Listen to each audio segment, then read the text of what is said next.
Jamaah sekalian rahimana rahimakumullah, akhlak itu sesuatu yang sangat penting dalam kehidupan kita. Orang menilai kita dari akhlak kita.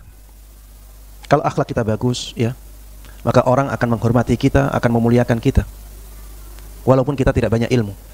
Sebaliknya, kalau akhlak kita buruk, maka orang akan, ya, membenci kita, orang akan menyepelekan kita, walaupun ilmu kita tinggi.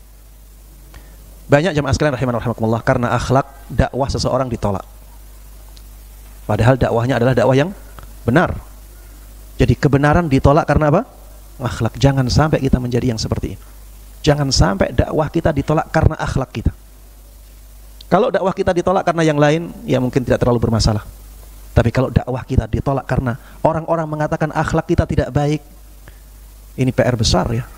Ini masalah besar dalam kehidupan kita.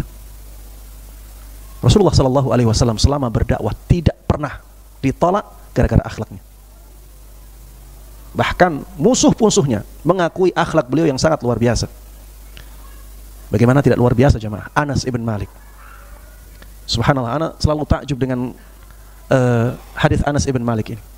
Beliau mengatakan, aku menjadi pelayan Nabi SAW selama 10 tahun. Ketika itu Anas masih kecil. Tidak pernah sekalipun Rasulullah SAW mengatakan kepadaku kata-kata uf. Sekalipun tidak pernah. Kata-kata uf itu apa? Dalam bahasa Arab disebutkan oleh Al-Qurtubi, kata uf ini adalah kata yang bisa mengganggu perasaan seseorang, tapi tingkatannya paling ringan. Ya, orang Arab itu kalau mengatakan kata uf itu masih ringan, tapi sudah mengganggu hati. Paling ringan itu. 10 tahun bersama Nabi SAW menjadi pembantunya, tidak pernah mengatakan kata-kata uf. Padahal anak kecil ya, dan di posisi pembantu. Antum bisa bayangkan bagaimana kalau Rasulullah SAW punya orang tua, bagaimana beliau memuliakan orang tuanya. Ini pembantu, masih kecil, kata-kata uf saja tidak pernah dikatakan oleh beliau. Bahkan dalam sebuah riwayat disebutkan,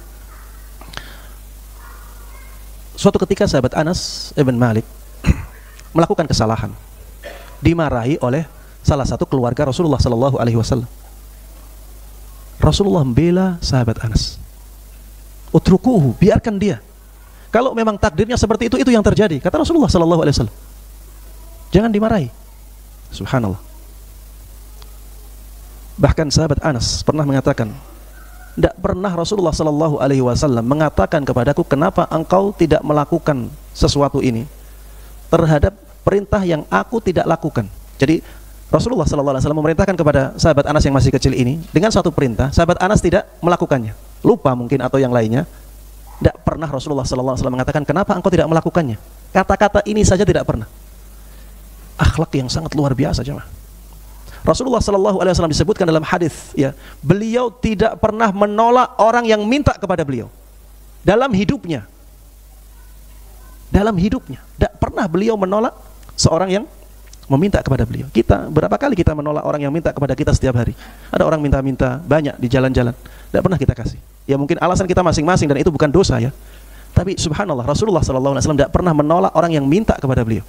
Pernah suatu ketika jemaah, Rasulullah SAW dilihat oleh sahabatnya pakaiannya lusuh.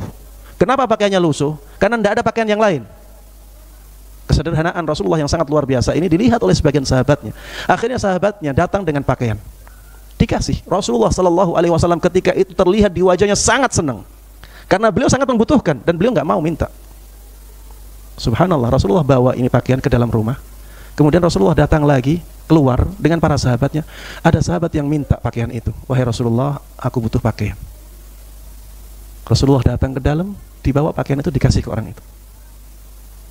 Akhlak yang sangat luar biasa.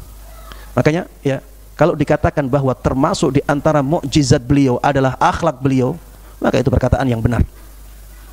Mukjizat beliau adalah akhlak beliau. Ya, di antara mukjizat beliau adalah akhlak beliau.